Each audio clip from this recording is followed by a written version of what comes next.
الصورة دي اتمنعت من الشاشات بس دخلت التاريخ. تفتكر الصورة دي اتمنعت ليه؟ الصورة دي مش مجرد احتفال، دي كانت رسالة وغضب ورد اعتبار. ايه قصة الصورة دي؟ وايه اللي حصل قبلها واللي حصل بعدها؟ تعال احكي لك.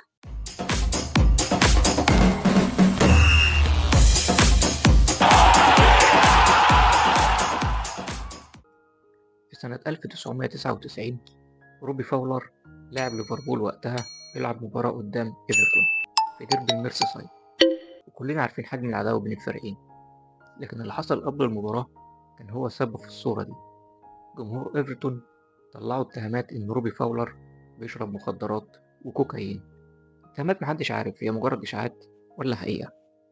وبيقدر روبي فاولر يسجل هدف في المباراة، وأول ما الكرة دخل الجون بيجري على خط الملعب ويقع على الأرض ويعمل احتفاله الشهير، ويقرر يرد على كل الاتهامات دي باحتفاله ده اللي بقى من أشهر الاحتفالات في تاريخ كرة القدم. لكن الاحتفال ما عجبش الجمهور ولا الاتحاد الإنجليزي، وشاف إنه احتفال غير أخلاقي. وقرر الاتحاد الإنجليزي إنه يعاقب روبي فاولر ماديا وغرمه غرامة مالية، والاحتفال يتمنع. لكن الرسالة وصلت وفضلت الصورة واتحولت لقصة.